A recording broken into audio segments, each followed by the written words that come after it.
پوچھا مولا اگر کوئی آپ کا شیعہ پہلی بات تو گناہ کر سکتا ہے؟ امام نے کہا انسان خطا کار ہے، گناہ کر سکتا ہے۔ کہا مولا اگر گناہ کرے کیا ہم اسے فاسق کہہ سکتے ہیں؟ فرمایا نہیں، اس کے عمل کو فاسق کہو، اس کو فاسق نہ کہنا۔ فاسق العمل ہے پر طیب الروح ہے، ہمارا چاہنے والا عمل کا تو فاسق ہو سکتا ہے لیکن اس کی روح کیا ہے؟ پاک ہے۔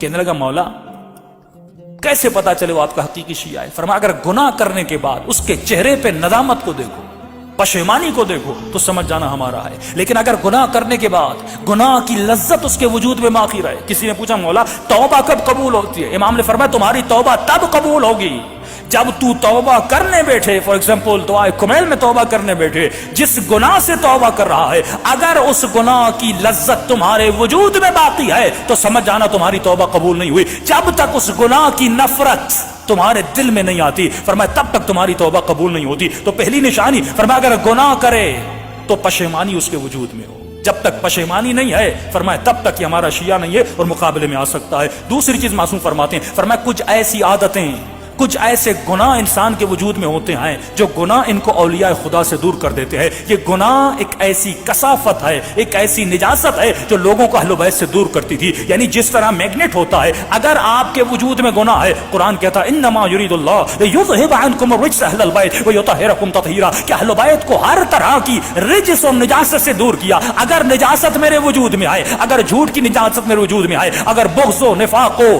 حجب و حیا و اپنا ریاست کی طلبی کی نجاست میرے وجود میں آئے تو فرمایا کبھی بھی تو اہل بیت کے قریب نہیں جا سکتا، کیونکہ جب تک نجاستوں کو دور نہیں کرتا تب تک اہل بیت کے قریب نہیں جاتا، جب تک اپنے وجود میں طہارت کو نہیں لاتا تب تک اہل بیت کے قریب نہیں جا سکتا۔ موسم پہ پہلی نشانی فرماتے ہیں اگر گناہ کرے تو گناہ سے توبہ کرے۔ دوسری نشانی فرماتے ہیں کچھ ایسے گناہ ہیں جن کی توبہ تو ہو سکتی ہے لیکن ایک ایسا گناہ ہے اگر انسان کے وجود میں ہو انسان اہل بیت کا دشمن بن جاتا ہے۔ مولا یہ کون سا گناہ ہے؟ فرمایا یہ گناہ لقمہ حرام کا گناہ ہے۔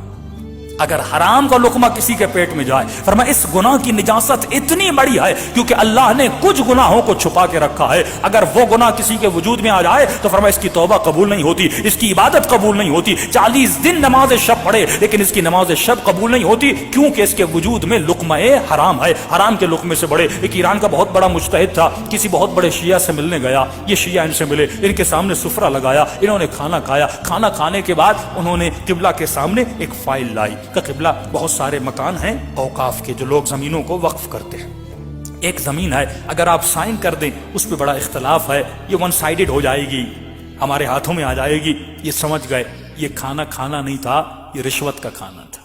کھانا اس لیے کھلایا تھا تاکہ فارسی میں کہتے ہیں تھوڑی بہت چربی بڑھائی جائے تاکہ مولانا سائن کر دیں۔ ہاں تو انہوں نے فوراً غصے میں اٹھ کے کھڑے ہو گئے کہ تم میں خوف خدا نہیں ہے، میں نے اتنے سال اپنے پیٹ کو حرام کے لقمے سے بچایا، آج تم نے رشوت کا مال میرے پیٹ میں ڈال دیا۔ پہلے علماء سود کا نام سنتے تھے، پہلے ربا کا نام سنتے تھے تو مومن کے پاؤں کھڑے ہو جاتے تھے، رونگٹے کھڑے ہو جاتے تھے، لیکن آج کتنی آسانی سے لوگ سود کھا رہے ہیں، آج کتنی آسانی سے لوگ حرام کھا رہے ہیں اور ذرہ برابر پرواہ نہیں ہے۔ کیوں؟ کیونکہ ملئت بطونکم من الحرام، جب شکم میں لقمہ حرام چلا جاتا ہے معصوم فرماتا اس کے اوپر کسی چیز کا اثر نہیں ہوتا، فوراً یہ مجتہد وقت اس جگہ سے نکلے۔ ان کے شاگرد کہتے ہیں یہ حوض کے کنارے گئے، اپنی انگلیوں کو اپنے منہ میں اتنا مارا کہ ان کا پورا پیٹ خالی ہو گیا، منہ سے آنسو بہ رہے تھے اور کہہ رہے تھے پروردگارا کبھی مجھے اپنی عبادت کی لذت سے محروم نہ کرنا، یہ لقمہ حرام میں نے اپنی مرضی سے نہیں کھایا، اس ملعون نے مجھے لقمہ حرام کھلایا تھا۔ یعنی اتنی پرواہ تھی لقمہ حرام کی۔ معصوم فرمات اس لقمے سے بچنا جس کا مال پاک نہیں ہے، ہمارے مال کو پاک کرنے کے لیے کہا خمس دو، ہمارے مال کو پاک کرنے کے لیے کہ ایسی جاب کو اختیار کرنا، ایسے پیسے کو اپنے گھر میں لانا، ایسی غذا کو اپنے سفرے پہ لانا کہ جب یہ تمہارے بچے اس غذا کو کھائیں کتنے سال زندگی میں رہو گے، لیکن اگر دنیا سے چلے جاؤ گے، اگر حلال کا مال اپنے بچوں کو سفرے پہ نہیں رکھا، کل مر جاؤ گے، یہ بچے اس مال سے کیا کریں گے؟ اگر عیاشی کریں گے، اگر گناہ کریں گے، نقصان کس سے ہوگا؟ تمہیں ہوگا۔ لیکن بچے کی تربیت ایسی کی جیسی حسین ابن علی نے کہی، اگر مر جاؤ گے یہ بچہ ایک بسم اللہ الرحمن الرحیم پڑھے گا، رسول خدا فرماتے ہیں کئی دن سے کئی مہینوں تک اس کا عذاب جہنم ختم ہو جاتا ہے بچے کے ایک بسم اللہ الرحمن الرحیم پڑھنے سے۔ صلوات پڑھے محمد و آلہ۔